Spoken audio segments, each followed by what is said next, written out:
Barchaga salom azizlarim, qandaysiz?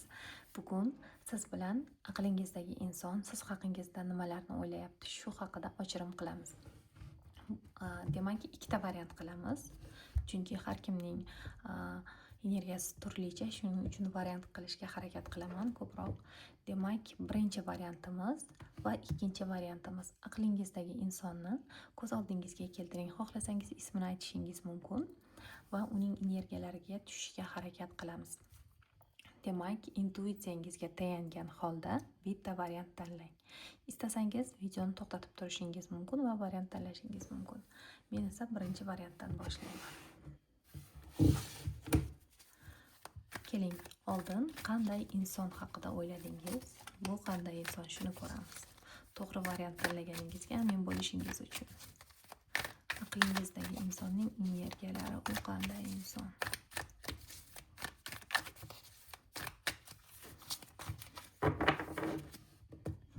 U qanday inson?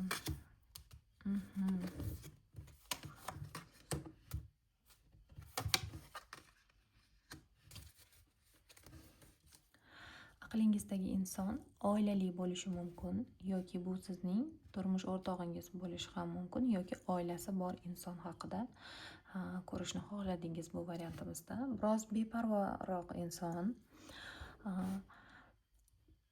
oldidagi imkoniyatlarni ko'ra olmaydigan inson, balki orangizda qandaydir bir kelishmovchiliklar ko'proq bo'lgan, balki bu inson sizga yetarlicha ahamiyat bermayotgan bo'lishi mumkin yoki ahamiyat bermagan, o'z vaqtida e'tibor bermagan, siz kutgan e'tiborni sizga bera olmagan bo'lish ehtimoli bor va hozirgi paytda uning energiyasida ko'proq oila energiyasi ko'proq tushmoqda. Oilaning qandaydir bir moddiy tomonlama vaziyatlari, balki oilasida nimalarnidir oldi sottilari bo'lishi mumkin yoki uyida remont bo'lishi yoki uyiga nimalarnidir olishi, balki to'y bo'lgan bo'lishi yoki to'y bo'lish ehtimoli bor.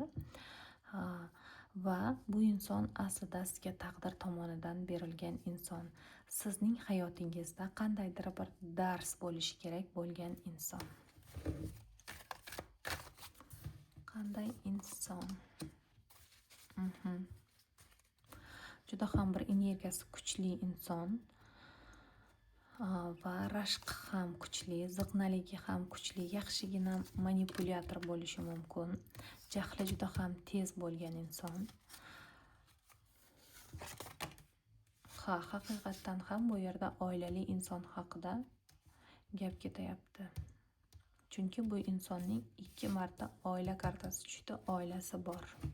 Agarda bu variant aynan sizga to'g'ri keladigan bo'lsa, aqlingizdagi insonga tegishli bo'lsa hozirgi informatsiyalarim, demak siz to'g'ri variantni tanlagansiz.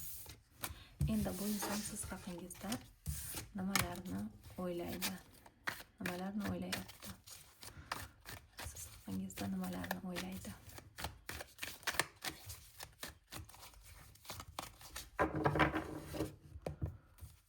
Siz haqingizda nimalarni o'ylaydi?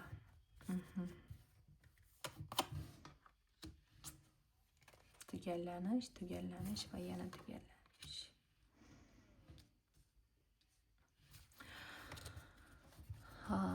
Siz bilan bo'lgan munosabatlari tugallangan deb hisoblaydi.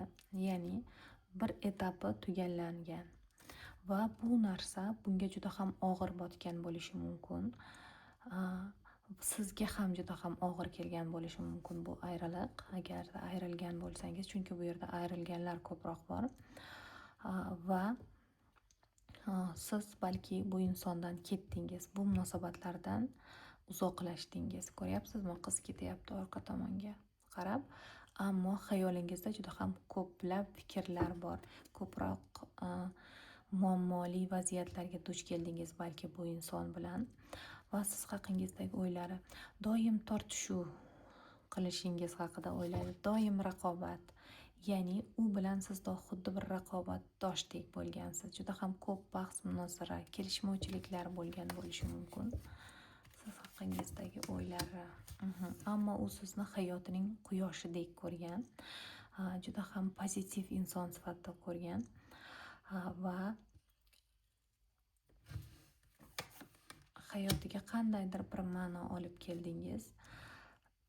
Ammo siz ham unga bee'tiborsiz deb hisoblaydi.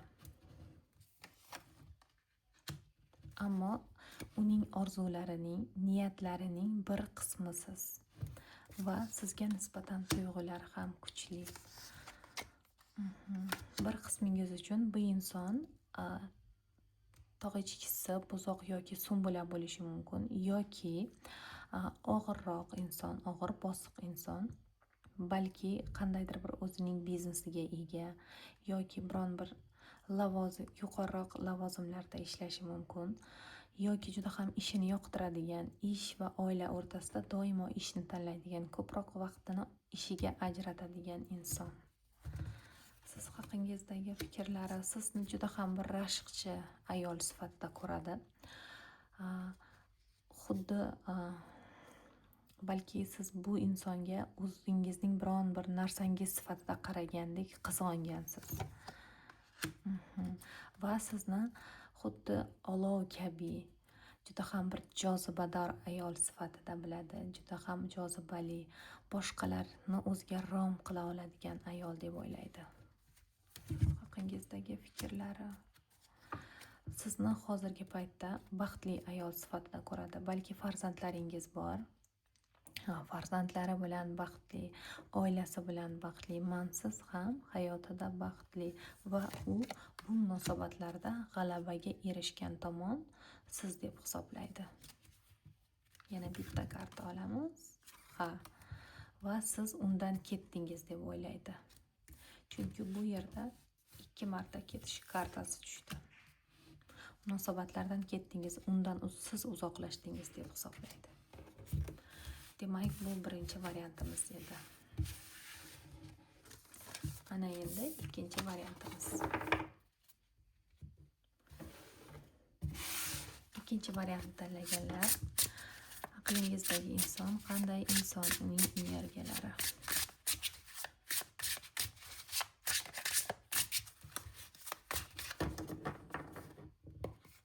Aqlingizdagi inson qanday inson?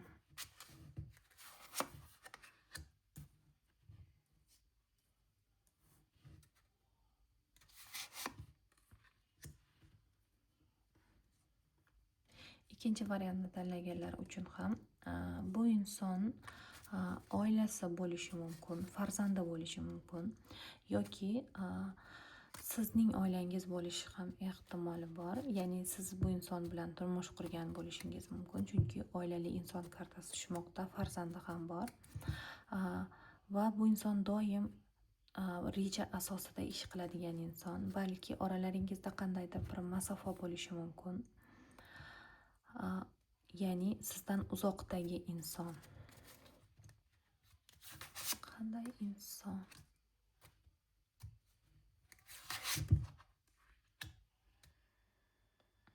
Juda ham bir harakatchan inson. Doim qandaydir bir g'oyalarni, yangiliklarni boshlab yuradigan inson. Va hozirda balki biron bir joyga sayohatga borish yoki komandirovkaga borish, ya'ni turgan joyidan boshqa bir joyga ketish energiyasida, yo'l energiyasi tushmoqda ko'proq.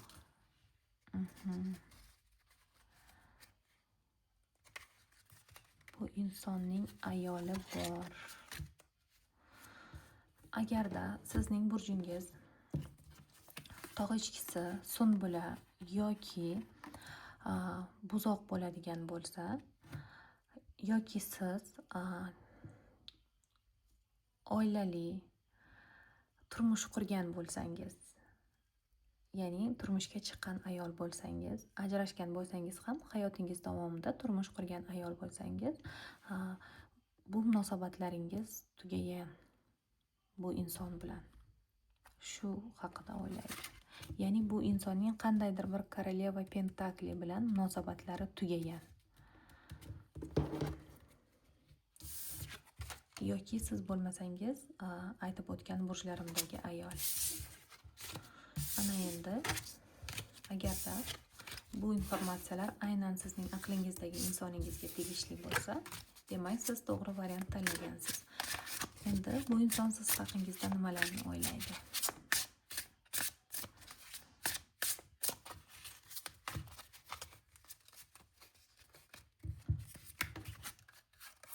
Siz haqingizda nimalarni o'ylaydi? Hayotingizda qandaydir bir boshqa erkak bor deb o'ylaydi.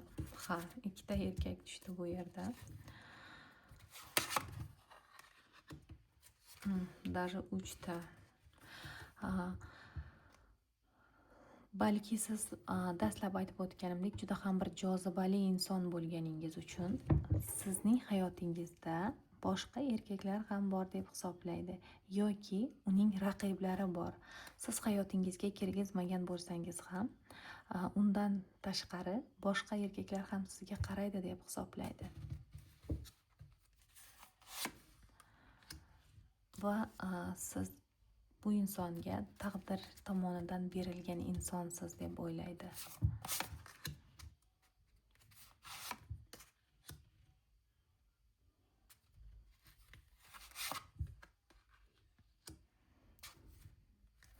Bu inson siz bilan yana munosabat, agar ayrilgan bo'lsangiz, yana munosabatlar boshlashga qandaydir bir rejalari bor.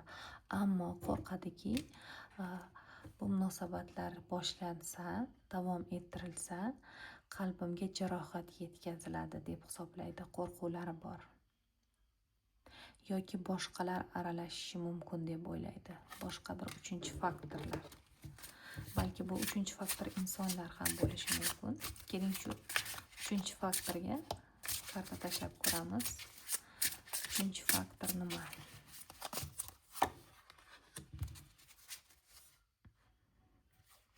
Orangizdagi qandaydir bir masofa. Uchinchi faktor. Ikkilanishlar.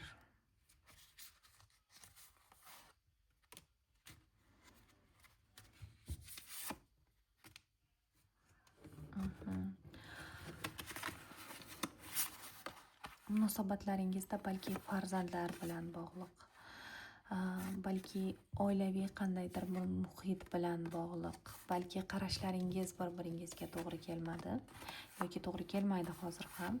Shu narsalar bu insonni juda ham qiynaydi va munosabatlaringiz xuddi bir joyda to'xtab qolgandek va sizga va unga juda ham bir og'ir yukdek tuyuladi bu inson uchun. Haqingizda yana nimalarni o'ylaydi? Biroz ikkilanishlari bor. Siz bilan bog'liq, siz tomonga qaror qabul qilishda ikkilanishlarda, ammo qaror qabul qilishni o'zi ataylabdan kechga qoldiradi. Sababi nimaga? Sababi uni o'zi bu munosabatlarni bir qadam oldinga siljishiga xohlamaydi. Hozircha o'zini komfort zonasidan chiqishni xohlamaydi bu inson. Siz haqingizdagi o'ylari.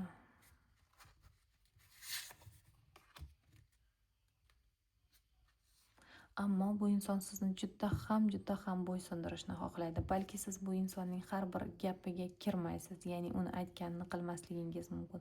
U xohlagandek ayol emassiz. Ya'ni deylik, odatda erkaklar o'zlari istamagan ayollarni, o'zlari yoqtirmagan xarakterdagi ayollarni sevib qolishadi. Aynan shuning uchun ham sizni bo'ysundirishga harakat qiladi. Bu munosabatlarda g'olib tomon bo'lishni xohlaydi. Ammo sizga nisbatan tuyg'ulari bor. Balki sizning oldingizga kelishni reja qilayotgan bo'lishi mumkin bu inson. Tuyg'ularni bildirishga harakat qiladi. Ammo nimadir unga yo'l qo'ymaydi. Ya'ni bu narsa qandaydir bir raqobat, ich-ichidan o'zi bilan o'zi raqobat qiladi. Aytsammi, aytmasammi, bildiraymi, bildirmaymi? Sizga nisbatan qandaydir bir sog'inch va afsus hislari bor. Agarda bu inson sizni qalbingizni yaralagan bo'lsa, juda ham afsusda. Va qandaydir bir imkoniyatlarni boy berilgan deb hisoblaydi. Demak, azizlarim, bu ikkinchi variantimiz edi. Agarda sizga videomiz yoqqan bo'lsa, ochirimimiz to'g'ri kelgan bo'lsa, like bosishni va obuna bo'lishni unutmang. Barchaga katta rahmat.